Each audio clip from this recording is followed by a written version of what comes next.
is Rasulullah when he says that he's worried and he's scared, that's not just for show, right? We have to, like, to understand the hadith, you have to understand the bravery of Rasulullah and him withstanding the wahi and verses being revealed to him, right? Like, imagine that Allah is saying if the Quran was revealed to a mountain, the mountain would crumble. But how is it that Rasulullah's heart and his body and his soul can accept this wahi without completely crumbling, right?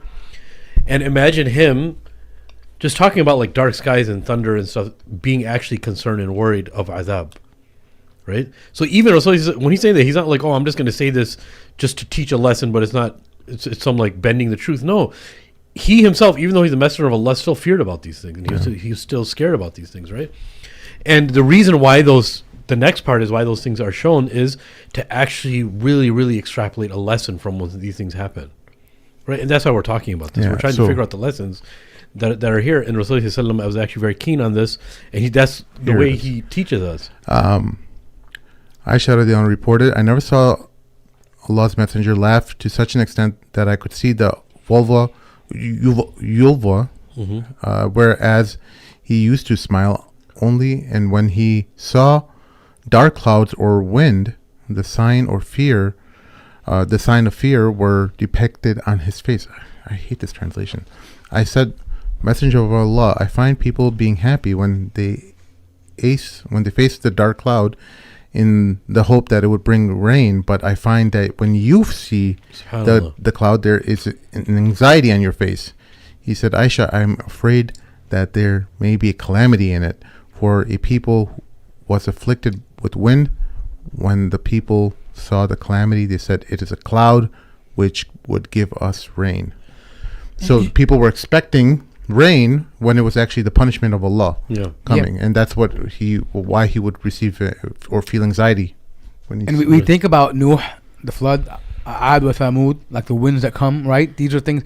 And also you have to remember, the prophet sees what you don't see and hears what you don't hear, right? And we know that from when he made Isra wal Miraj, right? They used to ask him, what does it look like? He said, listen, I hear what you don't hear and I see what you don't see.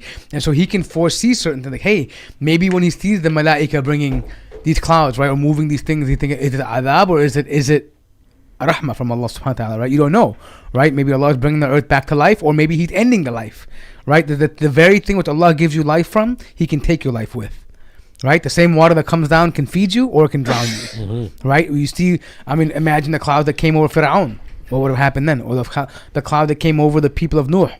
What would happen then? Or Ad wa Thamud, when the winds came and blew them out, what happened then?